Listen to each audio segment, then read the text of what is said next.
Yeah, my name is Paolo Reggiani. I am working at Droughts in the Netherlands, an institute that pursues R&D in flood and drought forecasting.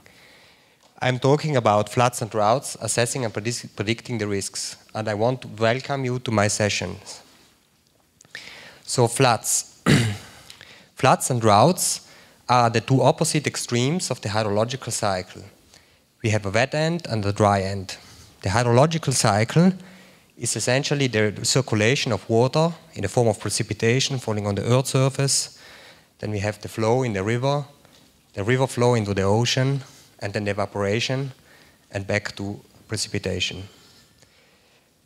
Floods are an excess of water in this cycle, and drought is an absolute deficit of water. And floods are particularly vulnerable, are particularly hard-hitting events that affect people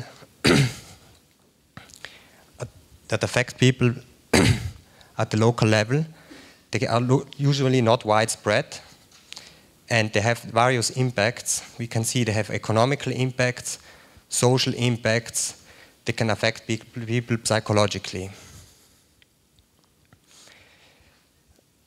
Flood risk is generally evaluated as a vulnerability multiplied by a damage. And the damage can be loss of life, business, productivity. We're seeing these pictures in television where people walk through the streets, try to bring their belongings into safety.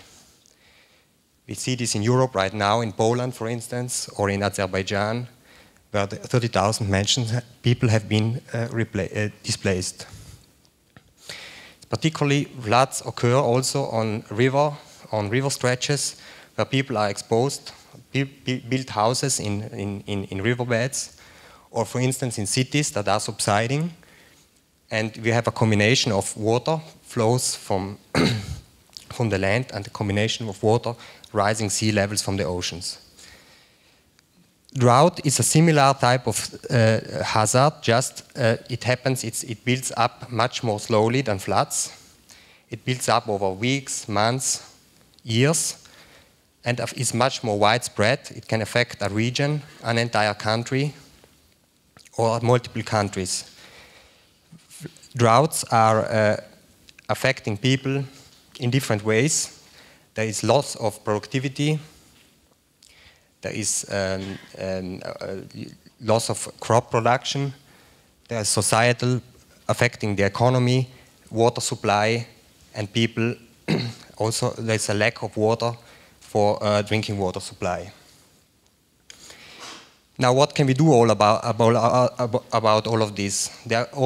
One option are structural measures. So we can build dikes, we can build dams, we can build storm surge barriers or water reservoirs to prevent, to supply people with water. But in poor countries, this generally is not an option because it's just too expensive.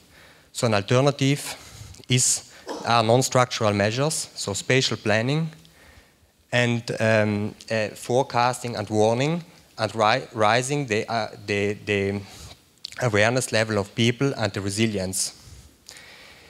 And in this session here, in this conference, I would like to bring together people that work in the technology sector with people that are working in the aid department, people that are working with the communities at risk, bring them together and have them talking about how we can solve the problem in a non-structural way.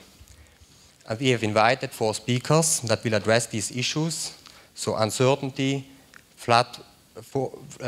weather forecasting, flood prediction from different perspectives.